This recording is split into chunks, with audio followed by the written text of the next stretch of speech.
Hello friends, இது நான் உங்கள் செய்யது. இந்த வீடியோவில் நம்ம எதை பற்றி பார்க்க போகிறோம் அப்படின்னா 10th வால்யூம் 1 யூனிட் 1 பாலிட்டி இந்திய அரசியலமைப்பு. ஸோ இந்த லெசன் பற்றி தான் பார்க்க போகிறோம். ரொம்ப இம்பார்ட்டண்ட்டான லெசன் பாலிட்டி பொறுத்தளவுக்கும். ஸோ ப்ரிலிம்ஸாக இருந்தாலும் சரி, மெயின்ஸாக இருந்தாலும் சரி, இந்த லெசனில் இருந்து நிறைய கொஷின் எக்ஸ்பெக்ட் பண்ணலாம். ஸோ லைன் பை லைன் பார்க்குற மாதிரி இருக்கும். அதை தான் கொஞ்சம் டீட்டெயில்டாக எக்ஸ்பிளைன் பண்ண போகிறோம். வாங்க வீடியோக்குள்ளே போகலாம்.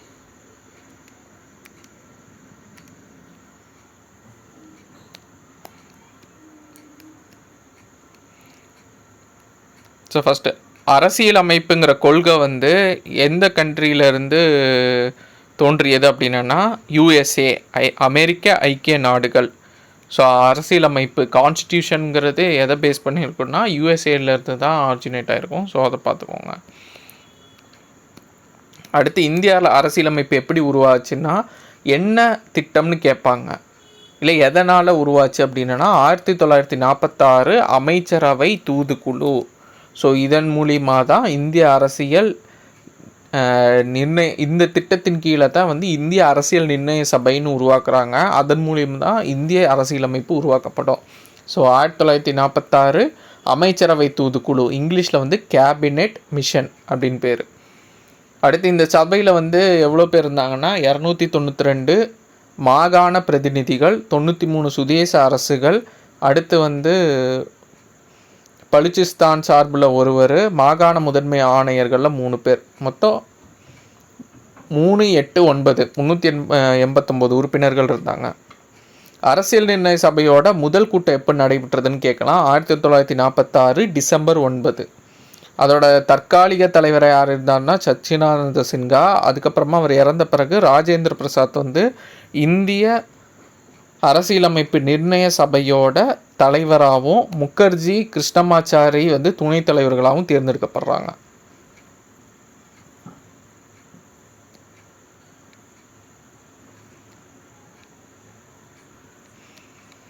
கூட்டத்தொடர் 11 அமர்வுகள், 166 நாட்கள், 2473 திருத்தங்கள் நடக்குது.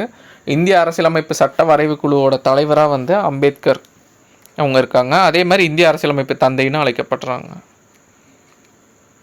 இந்திய அரசியலமைப்பு பார்த்திங்கன்னா முகவுரை, பிரியாம்பல், அடுத்து 22 பாகங்கள், 395 சட்டப்பிரிவுகள், 8 அட்டவணைகள் இதெல்லாம் இருக்குது.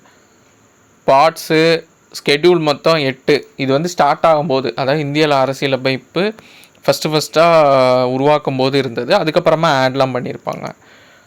இது 1949ஆம் ஆண்டு நவம்பர் 26ஆம் நாள் ஏற்றுக்கொள்ளப்பட்டது.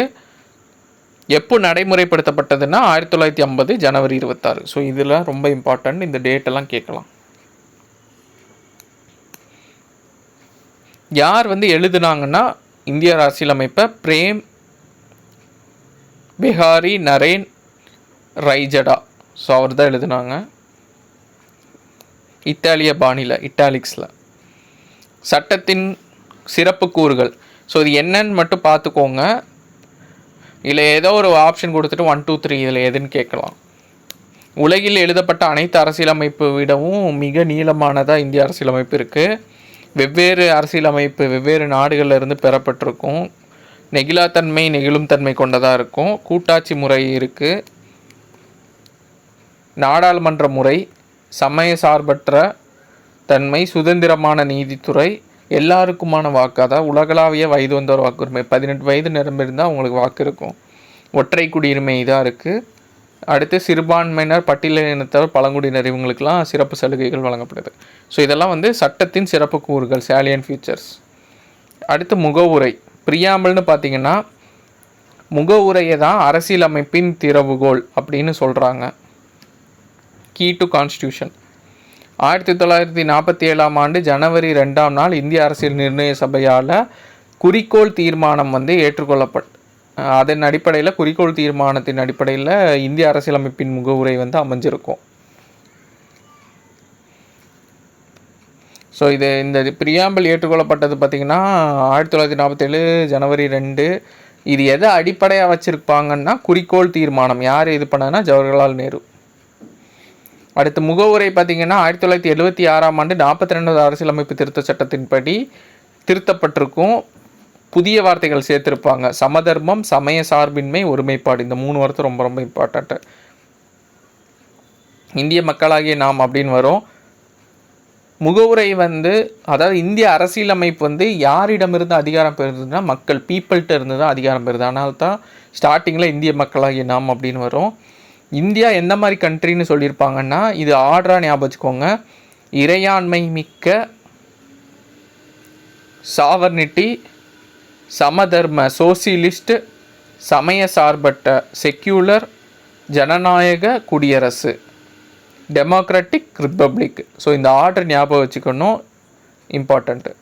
நீதி பொறுத்தளவுக்கு சமூக பொருளாதார அரசியல் நீதி அது பாதுகாப்பு வழங்கணும். அடுத்து சுதந்திரமாக சிந்திக்கிறது, உணர்வுகளை வெளிப்படுத்துறது, நம்பிக்கை, சமய வழிபாடு இதிலெல்லாம் சுதந்திரமாக இருக்கணும். அடுத்து வாய்ப்புகள்னு பார்த்திங்கன்னா சமத்துவம் எதில் இருக்குன்னா தகுதி வாய்ப்புகள், இதில் வந்து சமத்துவம் இருக்கணும். இது போக சகோதரத்துவமும் வளர்க்கணும்னு சொல்லியிருக்காங்க. ஃப்ரெஞ்சு புரட்சியை பேஸ் பண்ணி தான் சமத்துவம் சகோதரத்துவம்லாம் முகவுரையில் வந்து ஆட் பண்ணியிருப்பாங்க. ஸோ சமத்துவம் சகோதரத்துவம் எதுலேருந்து பெறப்பட்டதுன்னா ஃப்ரெஞ்சு. குடியுரிமைங்கிற சொல் வந்து சிவிஸ் அப்படிங்கிற எல்லாத்தையும் சொல்ல வந்தது. இதுக்கு வந்து நகர அரசியல் வசிப்பவர் அப்படிங்கிற பொருள். பாகம்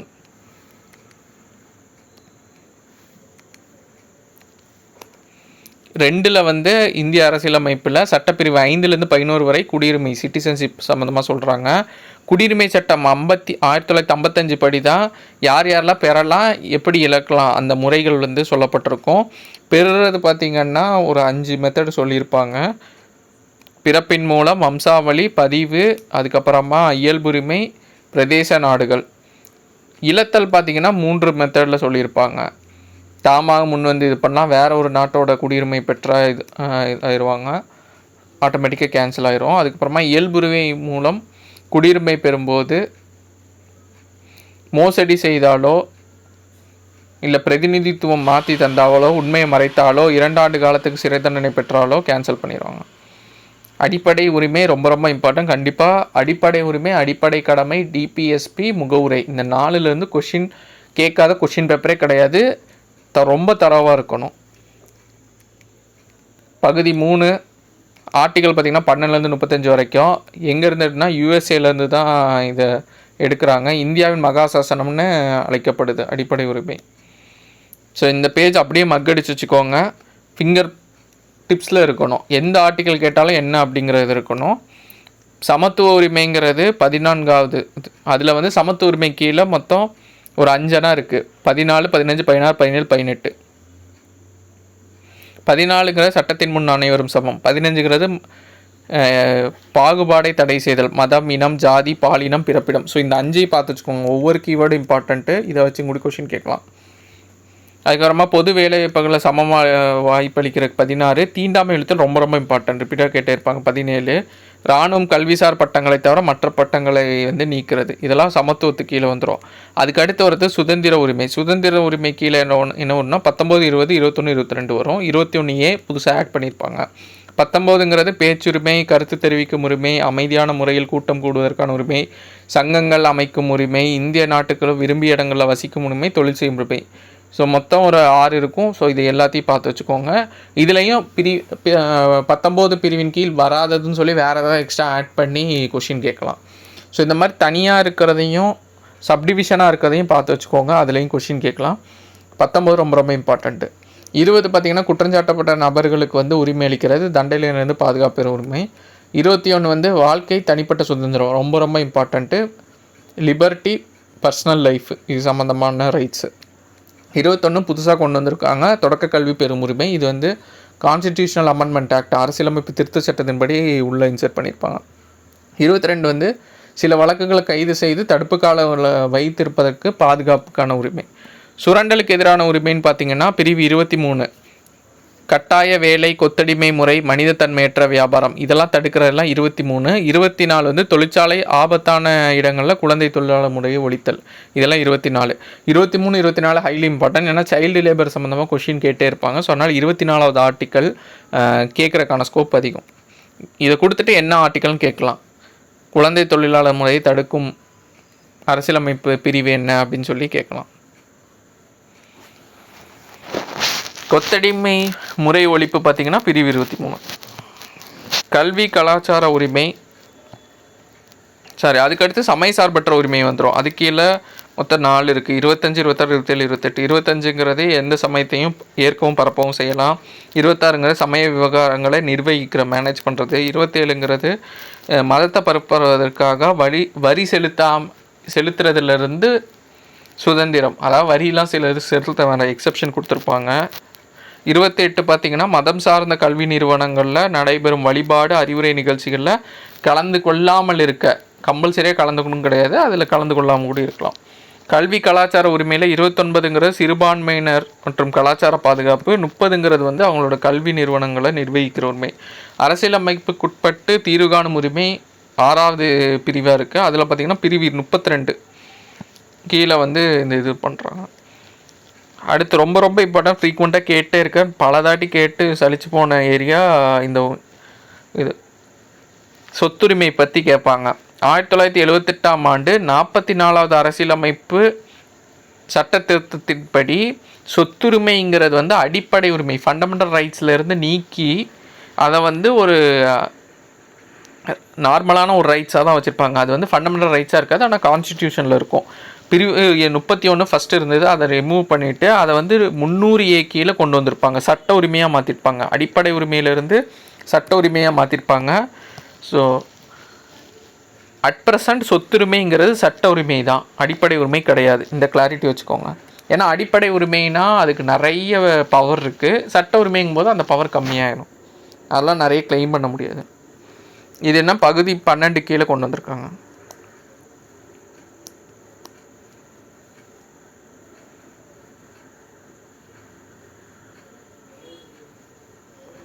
முதலாம் ஜான் 1215 அதில் வெளியிட்ட உரிமை தான் மகாசாசனம்னு அழைக்கிறாங்க.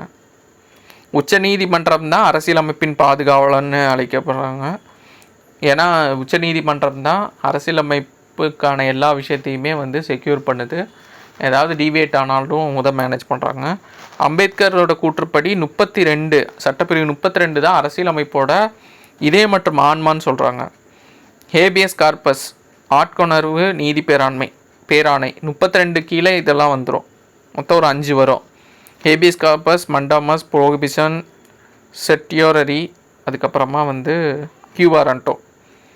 ஆட்கொணர்வு நீதி பேராண்மை அப்படின்னா சட்டத்துக்கு புறம்பாக கைது செய்யப்படுறதுலேருந்து பாதுகாப்பு. ஸோ ஒருத்தங்க எங்கே இருக்காங்கன்னு சொல்லி அவங்கள கொண்டு வந்து நிப்பாட்டுறது. கட்டளையுறுத்தும் உரிமை அப்படின்னா சம்மந்தப்பட்ட துறைக்கு வந்து பணி செய்யணும்னு சொல்லி ஏவுறது, கட்டளையிடுறது. தடையுறுத்தும் அப்படின்னா சட்டலை தாண்டி போச்சுன்னா அதை செய்யக்கூடாதுன்னு தடுக்கிறது. ஆவணக்கேற்பு அப்படின்னா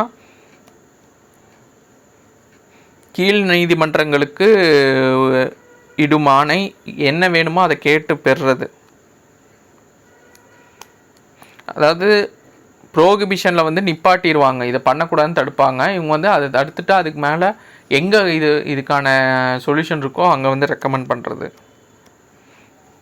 தகுதி முறை வினவும் நீதி பேராணை வந்து கியூஆர்ன்ட்டோம்.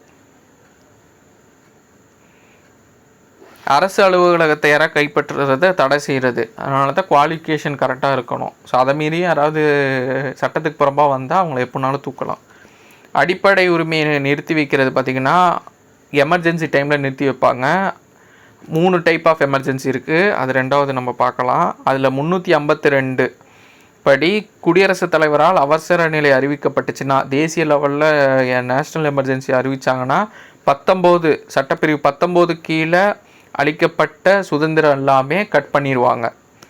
ஆனால் எந்த நிலையிலையும் ஆர்டிக்கல் 20, 21 வந்து நீக்கவே முடியாது. இதே மற்ற ஆர்டிகல்ஸு அடிப்படை உரிமையில் இருக்க மற்ற ஆர்டிகல்ஸ் வந்து குடியரசுத் தலைவர் ஸ்பெசிஃபிக்காக ரிமூவ் பண்ணலாம். ஆனால் 20, 21 மட்டும் எக்ஸப்ஷன், அதை டச்சே பண்ண முடியாது. அரசு நெறி இருத்தும் கோட்பாடு டிபிஎஸ்பி, இது வந்து சட்டப்பிரிவு 34லேருந்து 51 வரைக்கும் பகுதி 4லையும் இருக்குது. 3 விதமான கொள்கையில் இருக்குது. சமதர்மம், காந்திய, தாராளம். சமதர்மங்கிறது சோசியலிஸ்ட், காந்தியனா காந்திய, தாராளம்னா லிபரல். புதுமையான சிறப்பம்சம் நாவல் ஃபியூச்சர்னு சொல்லுவாங்க. பிஆர் அம்பேத்கர் வந்து டிபிஎஸ்பி குறிப்பிடுறாங்க. இதுவும் ஃப்ரீக்வெண்ட்டாக கேட்டே இருப்பாங்க. 2002ஆம் ஆண்டு 86வது அரசியலமைப்பு சட்ட திருத்தத்தின்படி பிரிவு 45 திருத்தப்பட்டு 21A கீழே தொடக்க கல்வி அடிப்படை உரிமையாக சேர்க்கப்பட்டிருக்கும். அது வரைக்கும் தொடக்க கல்வி அடிப்படை உரிமையாக இல்லாமல் இருக்கும், டிபிஎஸ்பியில் தான் இருக்கும். ஆனால் அதை வந்து அடிப்படை உரிமைக்குள்ளே கொண்டு வந்திருப்பாங்க. ஆர்டிக்கல் 86 வருஷம் பார்த்திங்கன்னா கான்ஸ்டிடியூஷனல் அமெண்ட்மெண்ட்டு சட்ட திருத்தம், 86வது சட்ட திருத்தம். சட்ட பிரிவு பார்த்திங்கன்னா 21A. எந்த வருஷம்னா 2002லேருந்து 6 வயது வரையுள்ள குழந்தைகளுக்கு மழலையர் கல்வி, முன்பருவ மழலையர் கல்வி வழங்குதல். அடுத்த அடிப்படை உரிமைகள், அரசு நெறிமுறை கோட்பாடுகள். ஃபண்டமெண்டல் ரைட்ஸுக்கும் டிபிஎஸ்க்கும் உள்ள டிஃப்ரென்ஸு. அடிப்படை உரிமை வந்து ஐக்கிய நாடுகள், யூஎஸ்ஏ, அமெரிக்க ஐக்கிய நாடுகள், யூஎஸ்ஏவை வச்சு கொண்டு வந்திருப்பாங்க. DPSP Ireland. அடுத்து வந்து ஃபண்டமெண்டல் ரைட்ஸை பார்த்திங்கன்னா சுருக்கவோ நீக்கவோ முடியாது. ஆனால் டிபிஎஸ்பி வந்து அறிவுறுத்தல், ஜஸ்ட்டு வந்து ஒரு இன்ஸ்ட்ரக்ஷன் மாதிரி தான் இருக்கும். ஃபண்டமெண்டல் ரைட்ஸை வந்து நீதிமன்ற சட்டத்தால் செயல்படுத்த முடியும். ஆனால் டிபிஎஸ்பியை வந்து நீதிமன்றத்தாலும் கட்டாயப்படுத்த முடியாது.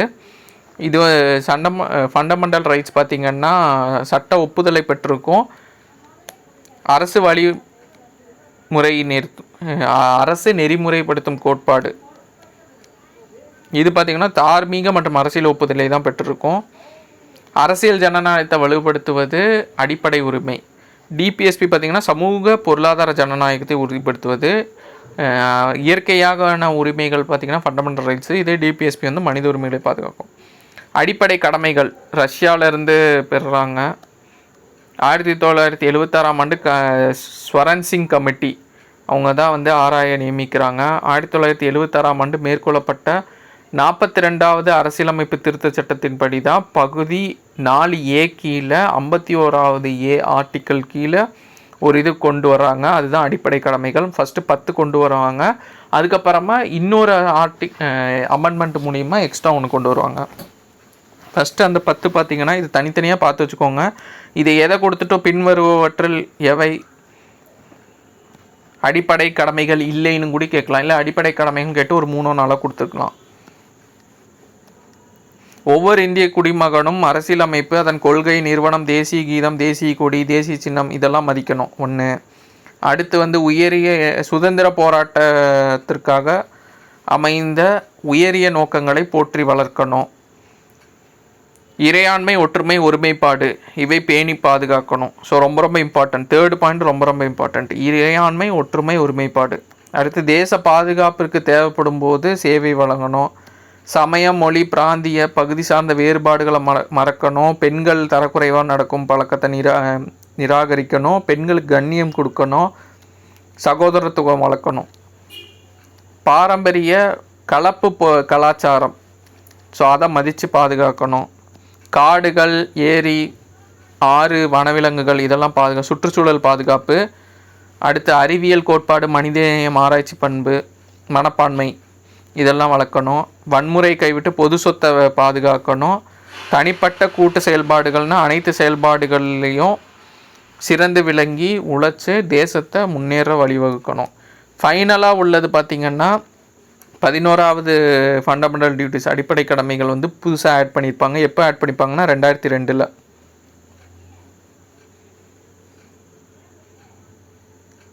6 முதல் 14 வயது வரை உள்ள குழந்தைகள் அனைவருக்கும் கல்வி பெறும் வாய்ப்பினை வழங்குதல்.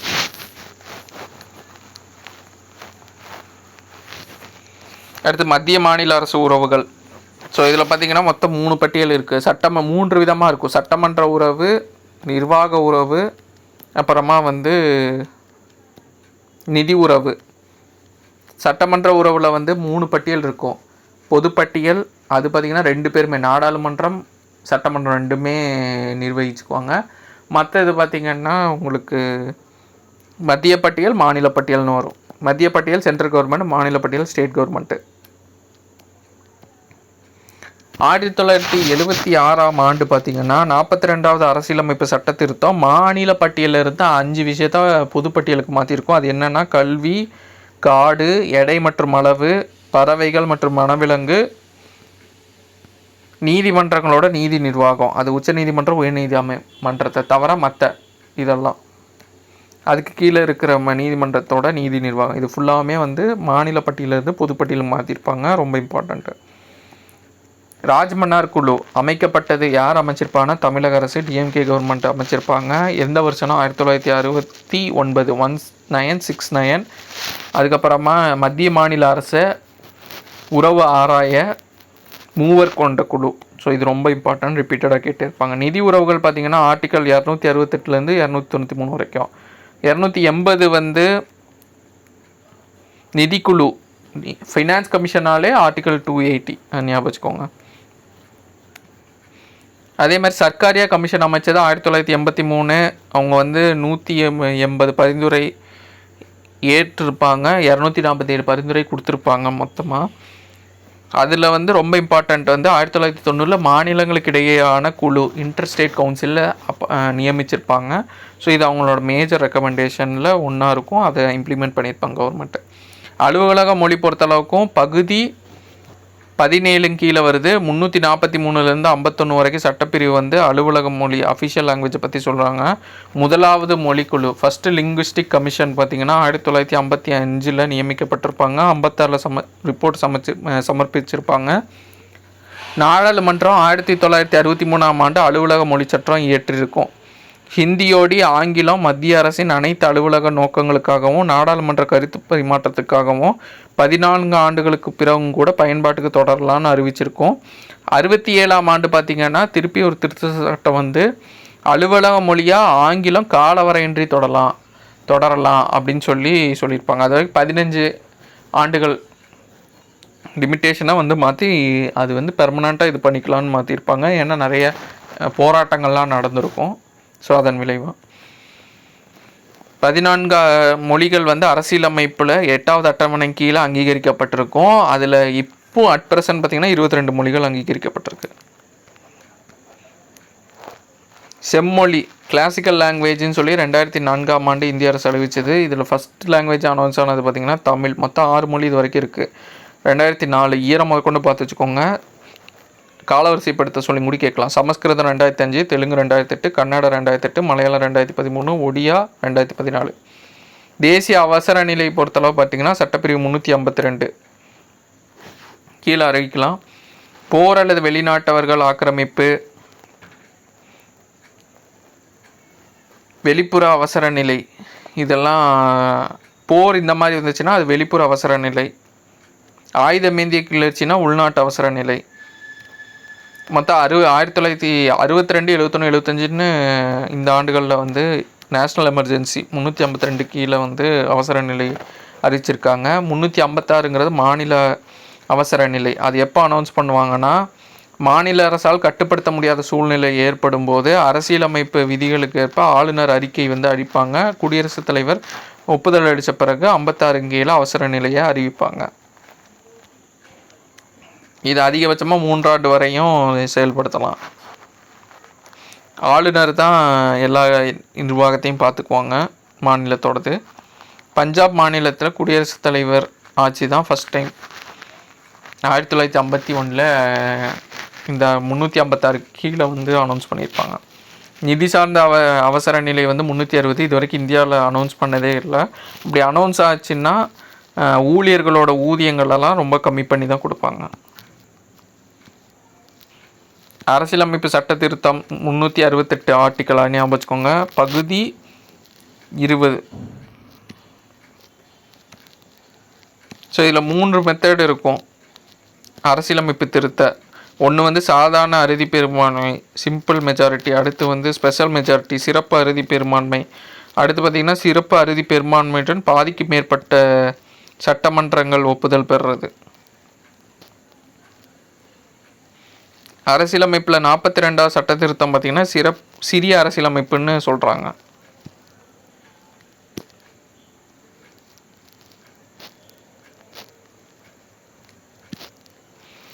அரசியலமைப்பு சீர்திருத்த குழு 2000 ஆண்டு அமைச்சிருப்பாங்க. அதோட தலைவர் பார்த்திங்கன்னா வெங்கடாச்சலயா. அடுத்து பூஞ்சி தலைமையில் வந்து ஒரு ஆணையம் அமைச்சிருப்பாங்க 2007 3 உறுப்பினர் கொண்டது. மத்திய மாநில அரசு உறவுகளை வந்து ஆராய. ஸோ அவ்வளோதான் ஓவராலாக ரொம்ப ரொம்ப இம்பார்ட்டண்ட் லெசன்னு. அதிக எக்ஸாம் பாயிண்ட் ஆஃப் வியூவில் எந்த ஏரியாவிலேருந்து கொஷின் கேட்கலாம். ஸோ அதனால் கீழே வந்து ஹைலைட்டட் பிடிஎஃப் கொடுத்துருக்கேன், யூஸ் பண்ணிக்கோங்க. தேங்க்யூ.